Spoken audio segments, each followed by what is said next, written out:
Hi friends, இன்றைக்கி நம்ம சேனலில் எல்லாருக்கும் பிடிச்ச ஹக்கா நூடுல்ஸ் ஹெல்த்தியாக எப்படி செய்கிறதுன்னு பார்த்துடலாமா? ஃபஸ்ட்டு ஸ்டவ் ஆன் பண்ணிவிட்டு ஒரு அகலமான பாத்திரத்தில் கொஞ்சமாக தண்ணி சேர்த்திக்கலாம். தண்ணி நல்லா கொதிக்கட்டும். நான் இன்றைக்கி 2 பேக்கெட் ஹக்கா நூடுல்ஸ் செய்ய போகிறேங்க. இது 4 பேர் தாராளமாக சாப்பிடலாம். கொஞ்சமாக தண்ணியில் உப்பு சேர்த்திக்கோங்க. லைட்டாக பபிள்ஸ் வர ஆரம்பித்ததும் ஹக்கா நூடுல்ஸை அதில் போட்டுடலாம். இது வேகிறதுக்கு ரொம்ப நேரம் எடுக்காதுங்க. ஜஸ்ட் ஒரு 10 மினிட்ஸ்லேயே வெந்துடும். இது வேகிறதுக்குள்ளே நம்ம மசாலாவை ரெடி பண்ணிடலாம். மிக்ஸி ஜாரில் கட் பண்ணி வச்சுருக்கிற ஒரு தக்காளி, 3 பல் பூண்டு,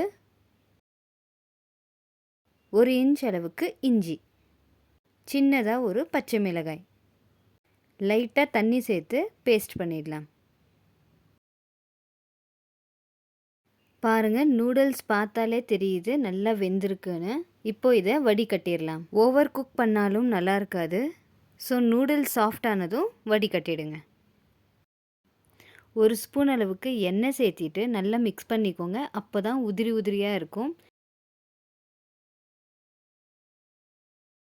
ஸ்டவ் ஆன் பண்ணிவிட்டு ஒரு அகலமான பாத்திரத்தில் 2லிருந்து 3 ஸ்பூன் அளவுக்கு எண்ணெய் சேர்த்திக்கோங்க.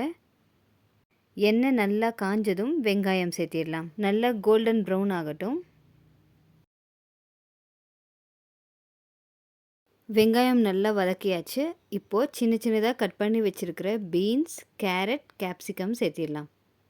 உங்களுக்கு என்ன வெஜிடபிள்ஸ் பிடிக்குதோ அதையெல்லாம் சேர்த்திக்கோங்க. ஒரு 2 நிமிஷம் வதக்கிட்டு நம்ம அரைச்சி வச்சுருக்கிற டொமேட்டோ பேஸ்ட்டையும் இது கூடவே சேர்த்திடலாம். பச்சை வாசனை போகிற வரையும் நல்லா ஃப்ரை பண்ணிக்கோங்க. ஒரு 1/4 ஸ்பூன் அளவுக்கு மிளகாய்த்தூள் சேர்த்திடலாம். நம்ம ஆல்ரெடி ஒரு பச்சை மிளகாய் சேர்த்திருக்கிறனால பார்த்து சேர்த்திக்கோங்க.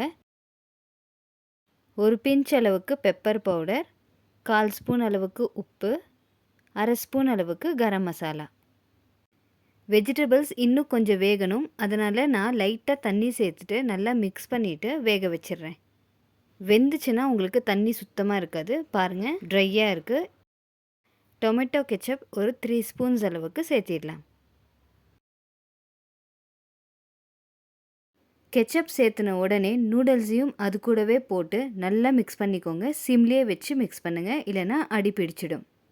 ஹக்கா நூடுல்ஸ் மசாலாவே இருக்குங்க. நம்ம அதை சேர்த்து செஞ்சாலும் நல்லாயிருக்கும். பட் ஓவர் மசாலா வேண்டாம் அப்படிங்கிறனால நான் சிம்பிளாக மிளகாய்த்தூள், பெப்பர், கரம் மசாலா மட்டும் சேர்த்திருக்கேன். இது குழந்தைங்களுக்கு சாப்பிட்றதுக்கும் நல்லாயிருக்கும். இது செய்யறதும் ரொம்ப ஈஸிங்க. ஸோ நீங்களும் கண்டிப்பாக ட்ரை பண்ணி பாருங்கள். இது ஆறுச்சுன்னா சாப்பிட்றதுக்கு அவ்வளோ நல்லா இருக்காது. ஸோ சுட சுட சர்வ் பண்ணுங்கள்.